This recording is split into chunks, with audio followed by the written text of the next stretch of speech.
Hello everyone, Earl Henderson, Primordial Defense. Thank you for watching. I have another Monday quarterback video for you.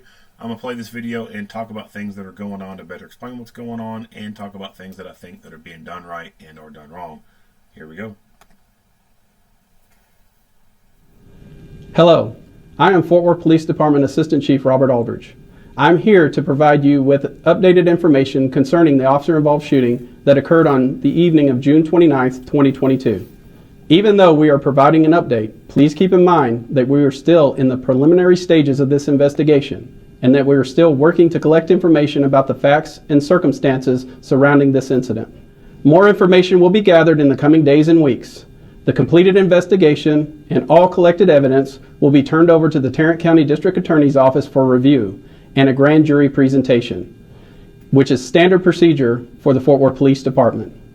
On June 29th, 2022, shortly after 8:30 in the evening, the Fort Worth Police Department Communications Division received multiple 911 calls concerning a domestic violence incident that occurred in the 3200 block of Olive Place. You're about to hear a portion of one of the multiple 911 calls Fort Worth Police Department Communications received. Fort Worth Police, operator N132, what is the location you're calling about? Okay, is this a house, apartment, or business? It's a house. Okay, what's going on there? My brother's here. He's trying to take my sister-in-law out. He has a rifle, and all of my kids and his kids are in here, but he told her that if she doesn't go outside. Okay, you said that's your brother-in-law? No, it's my brother. Your brother. Okay, and you said he has a what? You said he has a rifle? Okay. Yeah. Okay. And you said he's trying to take you or your sister? Who? No, my sister-in-law, his wife. It's because she's staying with us because they have problems because it's domestic violence. Right, I got that. And he's on the front porch? Yeah, he's outside. He's right outside in the grass looking through the window. He's pointing the gun at the house. Okay. And how many people are in the house? Who's in the house with you? 5, 6, 7 kids. 7 kids? My mom, my brother. Oh my gosh, he's at the door. He's trying to break the door down. Okay. Oh my gosh. Oh my gosh. All right. Oh my gosh, she's inside. Ma'am, I'm pregnant. Please, you have to hurry. I have a 1-year-old. Okay. Officers quickly responded to the scene and began investigating the incident. Officers were able to obtain the suspect's vehicle information, and it was entered into our flock camera system while continuing the investigation. Witnesses reported that he pointed his firearm at multiple people inside the residence and subsequently fled the area. Fortunately, he was unsuccessful in his attempt to take children. Officers soon located the suspect vehicle in the Northwest Patrol Division and attempted a traffic stop.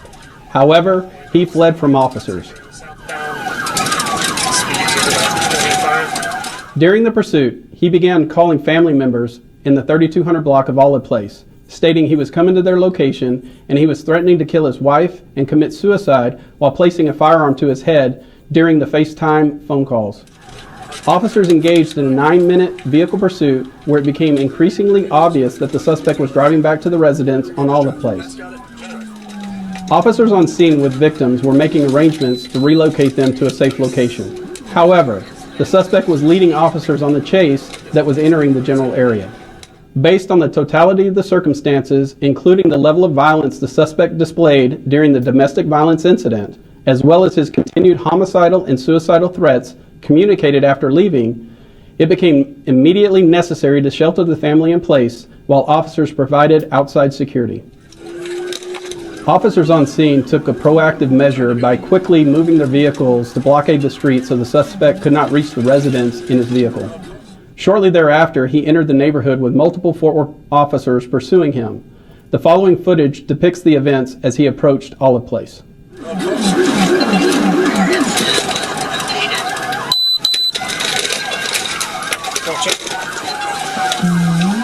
Windows down. Watch out. I got you. I've been.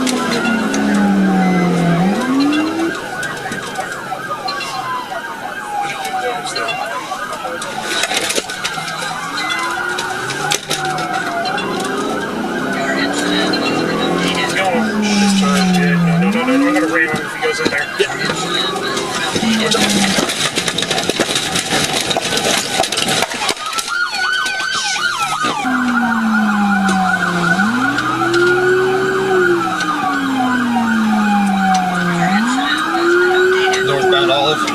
Just deuced out. Just deuced out.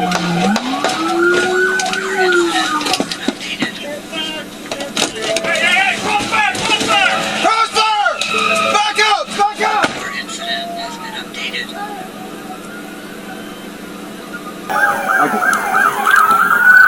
Get ready. We might try to swing it through here.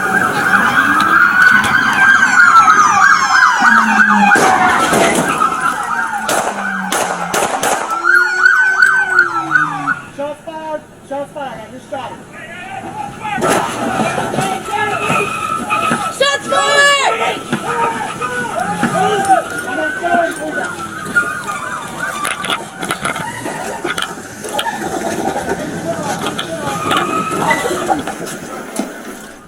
As you've seen, the suspect had numerous options available to him that would have led to a different outcome. Immediately after the shooting, officers quickly moved in and provided emergency medical treatment to the suspect. He was then quickly transported to the local hospital where he remains in critical condition. The victims and officers at the scene were unharmed. The suspect has been charged with 3 counts of aggravated assault. He has been identified as 31-year-old Alejandro Molina Cornelio. The Fort Worth Police Department would like to remind everyone that domestic violence situations are very dangerous for the people involved, and they are very dangerous for the officers who are called to respond. No one should have to live in fear due to domestic abuse. Neighborhood was Windows down. Watch out. He's going. Okay, so domestic violence is probably one of the most dangerous things for law enforcement to be involved in. Lots of injuries and line of duty deaths have occurred from police being involved in domestic violence incidents. Domestic violence for some of the people involved can be extremely emotional. They have emotions running through their head, their body, that are so strong that it robs them of their ability to have any rational thinking. Almost similar to how fear can rob a person of their ability to think reasonably. The emotions that people experience during these things can make them do things that they ordinarily would not do under any other circumstance with other people that they do not have such an emotional attachment to, or have so much emotional investment or involvement in.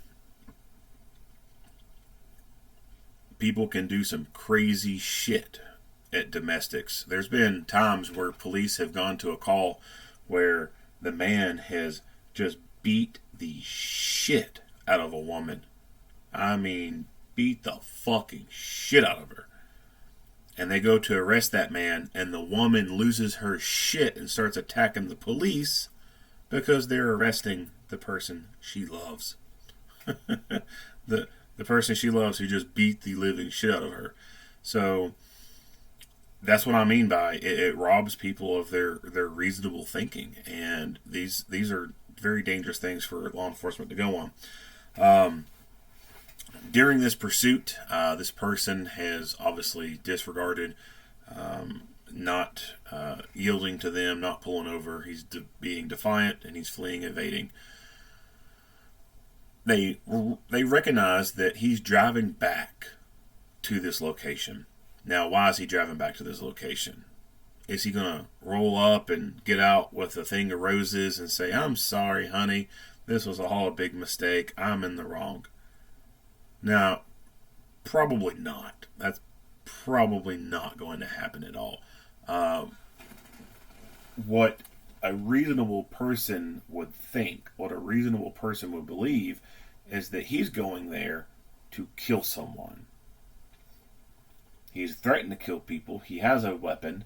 So, at this point, the police are onto him. They know he's there. They know who he is.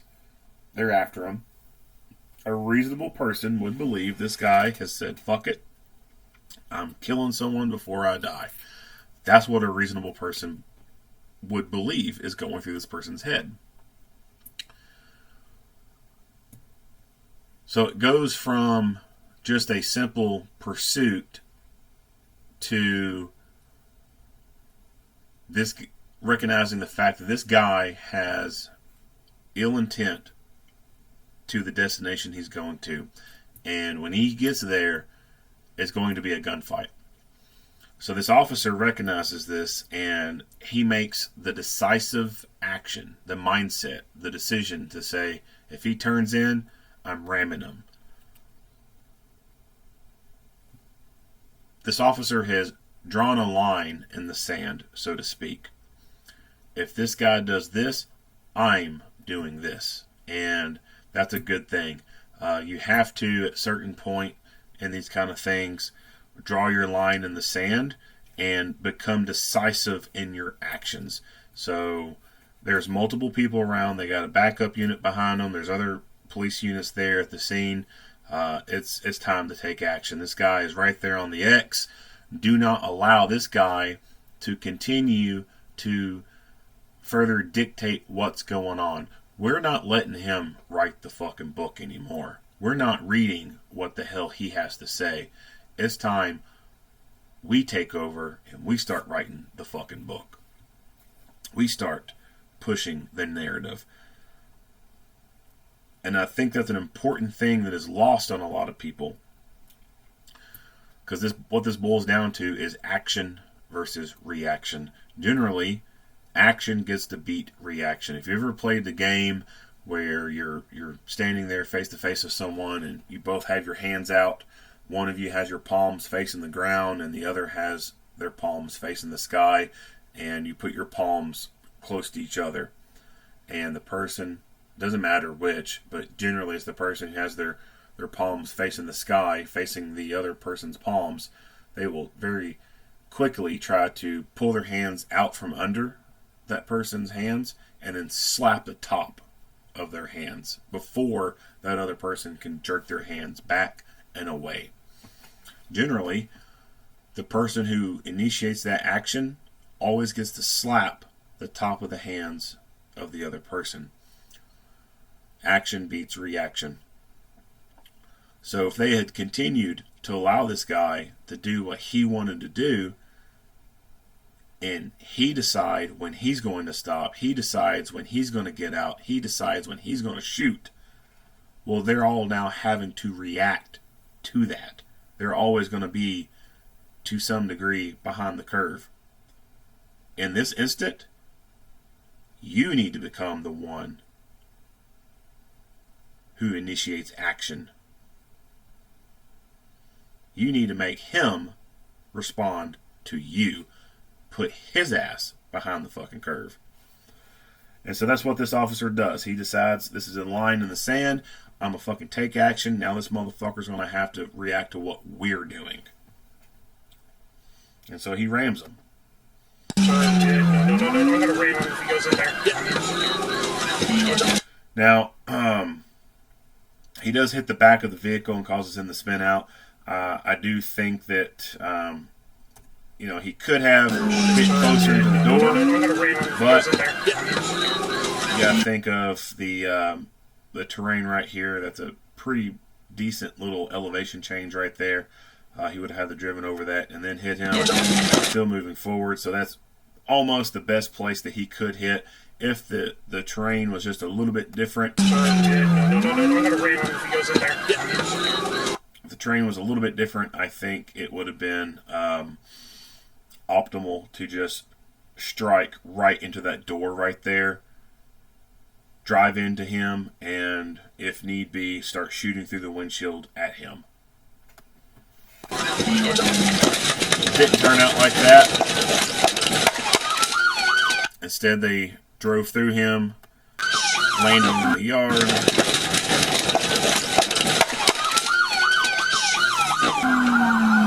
the gunfight happens behind them.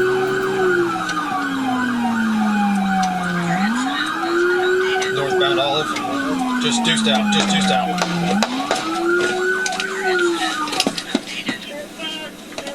Hey, crossfire!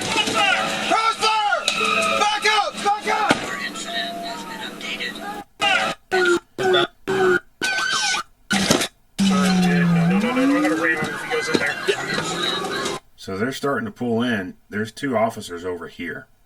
Now, I don't know if the officer driving could notice that. I'd say there's a possibility he could have noticed that.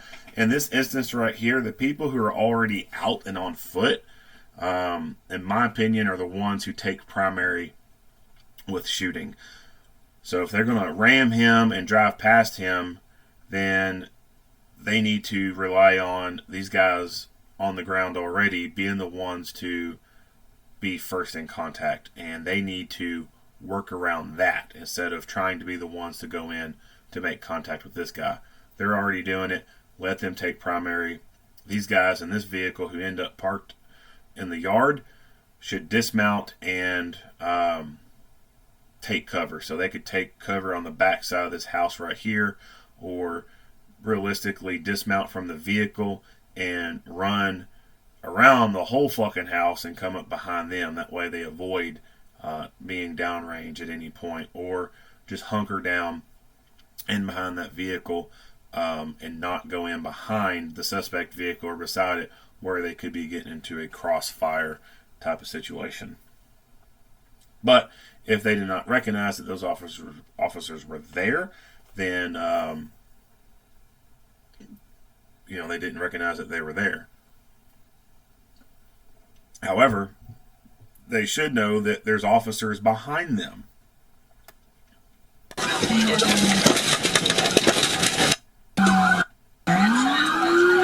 Northbound Olive. Just deuced out. Just deuced out.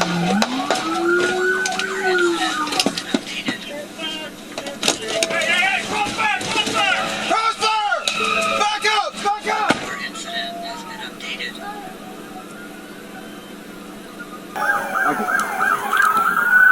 Get ready. He might try to swing it through here. Now, these guys are here at the scene. They know he's coming back. They've taken action to do the thing. But yet they're still standing there with fucking pistols. He might try to swing it through here. Like, or have been told that this guy has a rifle. He's now coming back. Why would you not have a rifle out? If these cars don't have rifles in them, then obviously that would be an explanation for why they don't have a rifle out.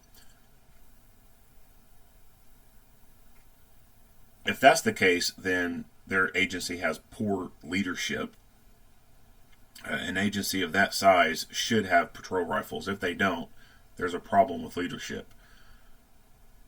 If they do have patrol rifles in that vehicle, then these officers have failed to do things properly.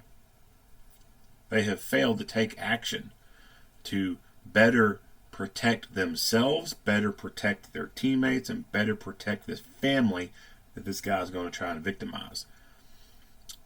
If they had rifles in their cars, they should have had them out. Rifles dominate gunfights. No contest. I don't care what kind of argument you try to bring. You're wrong.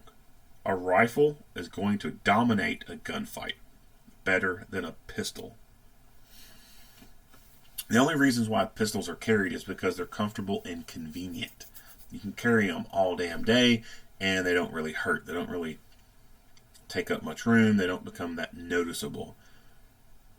Trying to carry a rifle all day sucks. Try carrying a rifle for just 4 hours. It sucks. Sling starts digging into your neck. That hurts like a motherfucker. It's just an awkward thing to hold and maneuver around in when you have a rifle slung on you. It's not comfortable at all. Especially like in an indoor setting, the buttstock could be smacking into things. The muzzle could be smacking into things, knocking shit over. It's just not a comfortable thing to do. Pistols are. So there's that. Going into an explanation of why we don't see officers get out with rifles very often, because they're just so used to always having their pistol on them, they don't think to go to rifle. And the reason why the pistols are carried all the time too is, aside from the comfort thing, it's also the realism of there's not gunfights going on every single day for police. Many officers, 90% of officers out there, go their entire career without ever having to shoot anyone. There are agencies out there where it's been years since they've ever had an officer-involved shooting. There's some agencies out there that have never had an officer-involved shooting. So there's not a need all the time to have a rifle out. And so there's this complacency that builds up with always doing things with a pistol. And there's also the training aspect of it, or a lack of good training when it comes to rifles. I just don't think that there's a good, realistic training being done with rifles. And I don't think that there's good, realistic fighting mindset being instilled on officers, or else they would be going to rifles in cases like this. They would know instinctively to go to a rifle.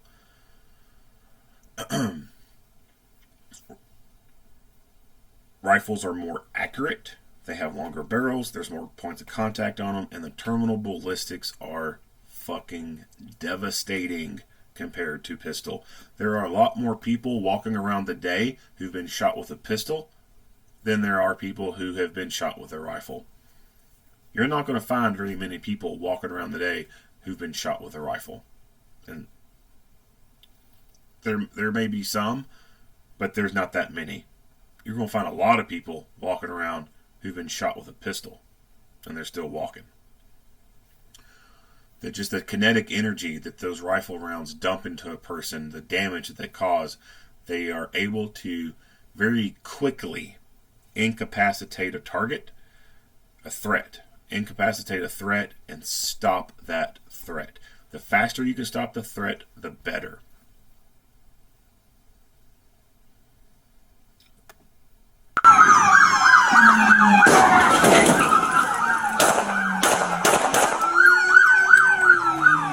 Now, pistol, it still does the job sometimes, but as I said, it doesn't always do as good of a job, especially when you compare it to a rifle. So, although pistol did end up working in this case, a rifle, I still think, should have been out. Shots fired. Shots fired. I just shot him. Shots fired!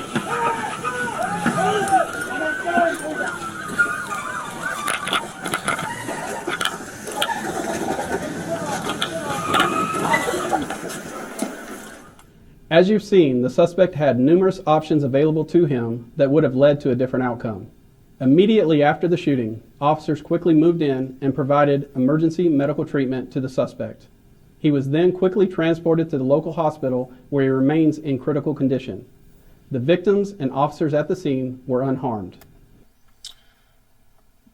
Oh, that's blurry. The suspect...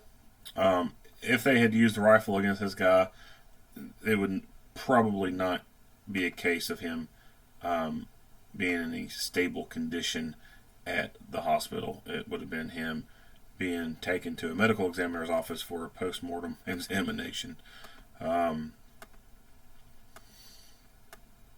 Him, after being shot and then ramming into the vehicle, I'd say that's possibly him being slightly unconscious or somewhat incapacitated, and the car just rolling forward and going into it. He could have intentionally drove forward into it. If it looked like to them that he was intentionally driving forward, then I think they should have continued to use deadly physical force against this guy to get him to stop. Obviously, if them looking through the windows, it looks like he's knocked out, passed out, whatever. You can tell it's probably most likely going to be that he's in an altered mental status or is unconscious, and it's just his foot on the accelerator and the vehicle's rolling forward. That happens sometimes. Sometimes people become incapacitated behind the wheel, and because the transmission is still in drive and their foot is still on the accelerator, the vehicle continues to move forward, and sometimes you can get the wheels spinning enough to where they start smoking. Sometimes their foot is just mashed down on the accelerator like that. It may have the appearance that they're purposely doing it. They're not. They're just unconscious, and that's just the way the cookie crumbled, so to speak.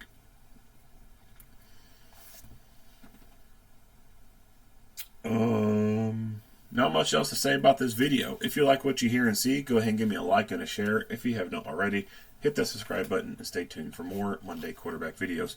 Earl Henderson, Primordial Defense. Thank you for watching.